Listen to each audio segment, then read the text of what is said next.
The Adventure of Leo and the Whispering Forest. Once upon a time, not too far from where you sit now, there lived a boy named Leo. Leo was full of energy, mischief, and wild ideas. His imagination often carried him to places that no one else could see. His favorite thing to do was to run barefoot through his yard, where he would pretend the blades of grass were a deep green sea, and he was the bravest captain of a mighty ship.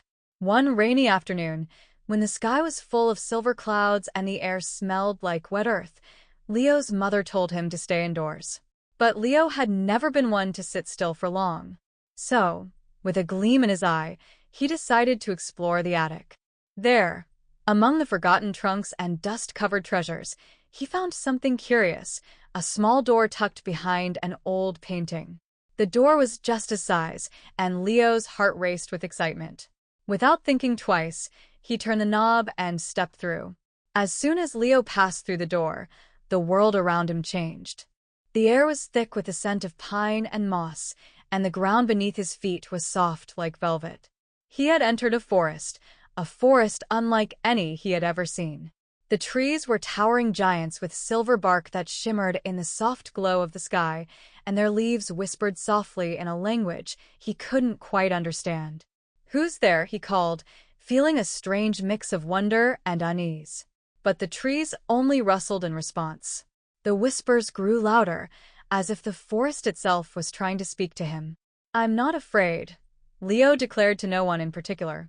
He puffed out his chest and marched forward, deeper into the forest, following the sound of the whispering leaves. As he walked, strange and wonderful creatures began to appear.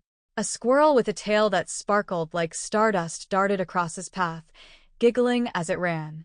A bird with rainbow-colored wings fluttered above his head, singing a melody that sounded like laughter. And a group of small, round creatures with glowing eyes peeked out from behind the trees, watching him curiously.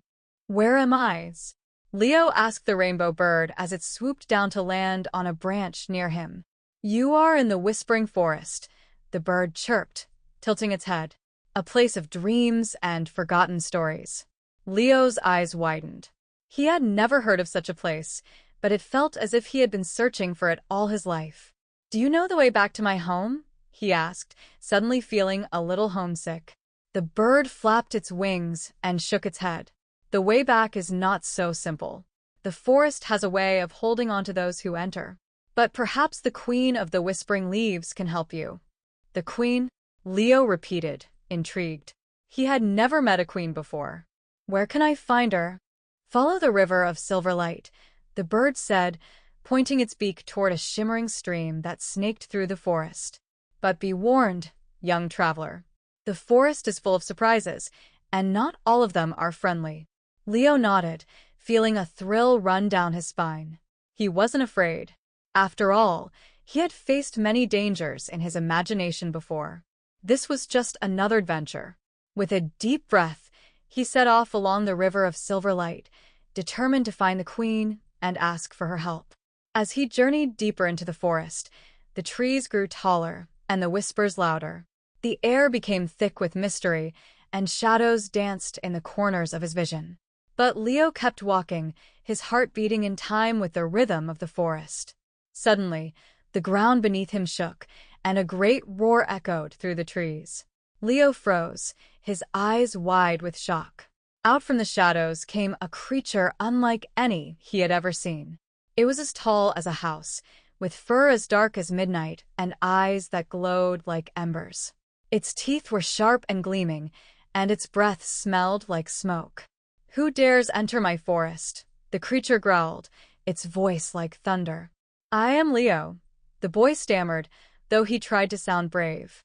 "I'm looking for the Queen of the Whispering Leaves." The creature narrowed its glowing eyes and leaned in close, so close that Leo could feel its hot breath on his face. "The Queen does not see strangers," it rumbled. "And I do not allow anyone to pass through my territory without a test." Leo gulped. "What kind of test?" The creature grinned, its sharp teeth gleaming in the dim light. "A test of courage and wit. You must solve a riddle before the moon rises, or you will never leave this forest." Leo's heart raced, but he nodded. "I accept." The creature sat back on its haunches and spoke the riddle. I have no wings, but I can fly. I have no eyes, but I can cry. What am I? Leo furrowed his brow, thinking hard. He had always loved riddles, but this one was tricky. He paced back and forth, muttering the words to himself over and over. No wings, but it can fly. No eyes, but it can cry. Then it hit him. A cloud, he shouted, looking up at the creature with triumph in his eyes. A cloud can fly across the sky without wings, and it can cry rain without eyes. The creature's eyes widened in surprise, and for a moment, Leo thought it might grow angry. But then, to his amazement, the creature threw back its head and laughed, a deep, booming laugh that shook the trees. Well done, young traveler, it said, nodding its massive head. You may pass. With a sigh of relief, Leo thanked the creature and continued on his way, following the river of silver light once more. The forest seemed to grow quieter as he walked, the whispers fading into the background. But just as he thought he might be nearing the end of his journey, he came to a clearing, and there, sitting on a throne made of woven branches and leaves, was the queen of the whispering leaves. She was tall and graceful, with hair that shimmered like sunlight through the trees and eyes as green as the deepest forest. Her gown was made of the finest leaves, and as she moved, they rustled softly, like the whisper of the wind. Welcome, Leo, she said, her voice gentle and kind. I have been expecting you. Leo was surprised but also relieved. Can you help me find my way home? He asked. The queen smiled.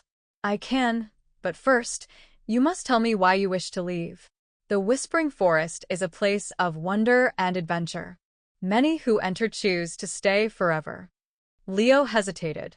It was true, the forest was full of magic and excitement. But as much as he loved adventure, he missed his home. He missed the smell of his mother's cooking, the sound of his father's laughter, and the warmth of his own bed. I love the forest, he said slowly, but I love my family more. I want to go back to them. The queen nodded, her green eyes sparkling with understanding. A wise choice, young one. Family is the greatest adventure of all. With a wave of her hand, the queen summoned a gentle breeze that wrapped around Leo like a warm blanket. The wind lifted him off the ground and carried him back through the forest, past the creatures and the river of silver light, until he found himself standing in his attic once more. Leo blinked, looking around in disbelief. The small door was still there, but it was now locked tight. He reached out to touch it, but it wouldn't budge. Just then, he heard his mother calling from downstairs. Leo. Dinner's ready. Leo smiled. He had returned just in time. As he raced downstairs, his heart full of warmth and wonder, he knew that the Whispering Forest would always be a part of him. And though he might not be able to return, he carried the magic of that place in his heart, a reminder that no matter how far his imagination might take him, home would always be the greatest adventure of all. And so, Leo sat down to dinner with his family, his wild adventure behind him, but the whispers of the forest forever echoing in his ears.